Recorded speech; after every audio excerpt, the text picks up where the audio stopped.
গত ২০ বছরের বেশি সময় চট্টগ্রাম বন্দরের শেডে পড়ে থাকা ২৯৭টি গাড়ির মধ্যে ১৯৫টির বিরুদ্ধে মামলা রয়েছে উচ্চ আদালতে। অবশেষে বিষয়টি নিশ্চিত হতে পেরেছে কাস্টমস কর্তৃপক্ষ।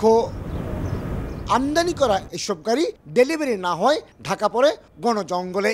এগুলো সরিয়ে নিতে বন্দরের পক্ষ থেকে চাপ সৃষ্টি করা হলে অনুসন্ধানের নামে চট্টগ্রাম কাস্টম হাউস অন্যান্য নতুন গাড়ির জাহাজ যখন আসে তখন গাড়িগুলো রাখতে আমাদের হিমশিম খেতে হয়।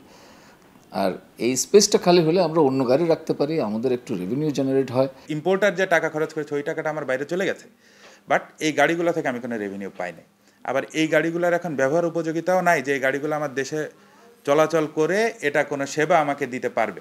মামলা জটিলতায় আটকে যাওয়া ১৯৫টি গাড়ি আপাতত নিলাম কিংবা স্ক্র্যাপ হিসেবে কেটে ফেলার সুযোগ থাকছে না। অপরদিকে মামলা না থাকা বাকি ১০২টি গাড়ি নিলামে তোলা যাবে কিনা তা নিয়েও রয়েছে সংশয়। বিশেষ করে ২০ থেকে ২২ বছর আগে আমদানি করা এসব গাড়ি চলাচল উপযোগী কিনা তা নিশ্চিত হতে বিআরটি এর কাছে প্রতিবেদন চাওয়া হবে। সেখানে ইতিবাচক ফলাফল এলো প্রশ্ন থেকে যাবে পুরাতন ও জরাজীর্ণ গাড়ি রাস্তায় নামতে পারবে কিনা তা নিয়ে।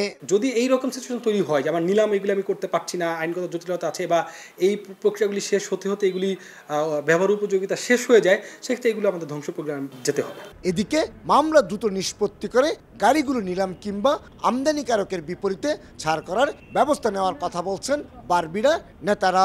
আরও বেশি পাওয়ার আশায় যখন গাড়িগুলো নিলামে দেওয়ার গভর্নমেন্ট চেষ্টা করে, আসলে শেষ পর্যায়ে গিয়ে গাড়ি বেশি পাওয়া যায় না, গাড়িগুলো আরও নষ্ট হয়ে যাওয়ার কারণে প্রথম বিটের চেয়ে আরও কম দামে গাড়িগুলো বিক্রি হয়। শেডে দামি মডেলের প্রাইভেট কার, পাজেরো, মাইক্রোবাস যেমন রয়েছে তেমনি রয়েছে বেশ কিছু পিকআপ এবং ট্রাক।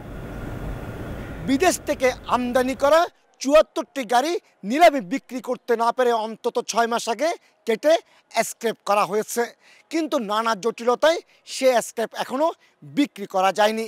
এর মাঝে নতুন করে যুক্ত হচ্ছে ২৯৭টি গাড়ি।